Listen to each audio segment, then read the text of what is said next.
If I could persuade you to believe what tonight I hope I will try to, your entire world would change. You hear the word God, the word Jehovah, the word Lord, the word Jesus, the word Christ, and you think of something other than yourself. One that is greater, one that you would worship. Tonight it is my purpose to show you that God and the eye of man are one. When you say, I am, that is the God of Scripture. Confined as you are, you think, how could it be? God created the universe and sustains it. And here I am, like a little worm, 10 years, and then I vanish. But now let us turn to Scripture. We turn now to the 16th chapter of Matthew. And the question is asked of the disciples, the followers, those who have heard him. And he said to them, who do men say that the Son of Man is? And they reply, well, some say John the Baptist, come again. Others, Elijah. Others, Jeremiah, or one of the prophets. And then he said to them, but who do you say that I am? And the spokesman called Peter answered and said, thou art the Christ, the Son of the living God. And he said to him, blessed art thou, Simon Bar-Jonah, for flesh and blood could not have told you this, but my Father who is in heaven. So here he equates the Son of Man with the eye of man, not the organ that sees or through which you see, but your sense of awareness that I am this, when you are aware of being, your consciousness, your human imagination. So he equates the two, the Son of Man spoken of in the Old Testament and brought forward into the New is nothing more than the eye of man. And he calls it the Christ and defines Christ as the Son of God. Now we find Christ being defined in the New Testament as the power of God and the wisdom of God. So the eye of man is the power of God and the wisdom of God. If man does not know it, well, then he will not exercise that power. He will not exercise that wisdom. So tonight I am trying to persuade you that when you say I, before you say anything, that is the power and the wisdom of God.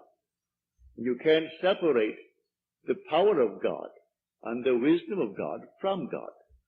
So you will say in the end, I and my Father are one, for he is called the Son of God. Now we are called upon to test this, if it be true. Can we test it? I hope you'll put it to the test. When I tell you that your own wonderful I amness is God, though prior to that you believe that you are little something, moving across the earth for a few years, 70 years, and then you will vanish, in the hope of some restoration, but a hope, no assurance. But now I'm going to tell you that you really are God. Your own wonderful consciousness, your human imagination, that is the God of Scripture. And there is no other God. Imprisoned as you are in these bodies of flesh, you did it for a purpose. Now let us see what it tells us about this Son of Man that is now equated with the I of man. No one has ever ascended into heaven but he who descended from heaven, the Son of Man. You'll read that in the 3rd chapter, the 13th verse of John. So here we find you are a pre-existent being. No one can ascend into heaven but he who descended from heaven, the Son of Man. Your ascension in the next verse, the 14th verse, is showing you how you ascend. As Moses lifted up the serpent in the wilderness, so must the Son of Man be lifted up. That's all imagery, and yet it is true. You descended into generation in a world of death, where everything begins, it waxes, it wanes, and then it disappears. But there's something in you, clothed in this garment, that does die. That is pre-existent. And its home is heaven, which is harmony. You gave it up completely. You aren't pretending that you're a man. You descended into man. You became man. With all the weaknesses, all the limitations, all the restrictions of man, to experience this world of death and decay.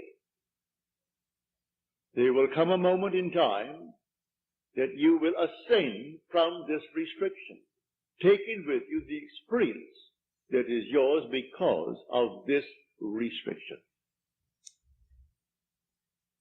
And you will ascend in the same manner that Moses lifted up the serpent in the wilderness. That was an adumbration. That was a foreshadowing.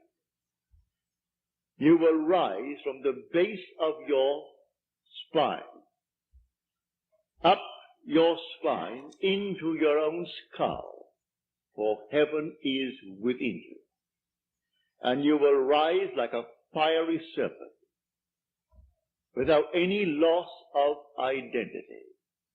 The form you wear, I hesitate to describe it. I will tell you that your face is human, your hands are human, your voice is human, but do not ask me to describe the body that you wear. It's infinite power, infinite wisdom, and yet it is a form. You are that fiery being that descended, not because of anything that was wrong when you descended. The fall is not because of any mistake on our part. It's a predetermined plan to come down into the world of death and decay and overcome it. If coming down, wearing these garments, we knew who we were, pretending that we were men, we could not accomplish it. Any more than an actor on the stage, pretending that he is Hamlet, can actually play that part. He has to actually assume it, but even then it is still with a little something in his mind. He knows he is the great actor who tonight will go home to his lovely home, and he'll take off the garment and hang it up once more, and tomorrow he'll replay the play. You don't do that in this play of God. You don't take off the garment. You wear it for your 80, and if by strength, your 80, or maybe even longer, or shorter. But the I of man is the God of Scripture. Put it to the test. Let me now, first of all, before we go into the testing of it, make clear what I said on the last lecture night, Friday night, prompted by a question that was asked here. For I had said in the previous lecture that there are ranks in heaven as they are on earth, for this is only a copy. Everything here is a shadow. It's a copy of the eternal realities. Believe me that when you say I, before you say I am John, I am Bill, I am this, I am that, I am the other, you are declaring yourself to be. And that sense of being is God. That's God. Now what are you going to put on it? All things are possible to God. All things. You could say now, as you're seated here, after first affirming that I am, you could then assume that I am, and you name exactly what you want to be. If you believe what I tell you about your own I amness, and remain faithful to what you have assumed, that assumption will harden into fact. When you pray in the true sense of the word, you do not pray to any external God. Everything he creates from within himself. And this pattern, the individual awakens within himself. And who does it? The I of man. And that is God. Now tonight you can test it, as you're called upon to test it. Test yourselves and see. Do you not realize that Jesus Christ is in you? Unless, of course, you fail to meet the test. Examine yourselves to see whether you are holding to the faith. What faith? To have someone tell me that I am a Christian, or I'm a Jew, or a Mohammedan, and holding to that faith that they talk about? No. The faith that I'm talking about tonight. That your own wonderful I amness is God. Test it to see if you're holding to that faith. If you're holding to that faith, and all things are possible to God, you should be able to prove it in the testing. Having convinced myself through experience, I have come to the conclusion that because I am aware that I am, that is God.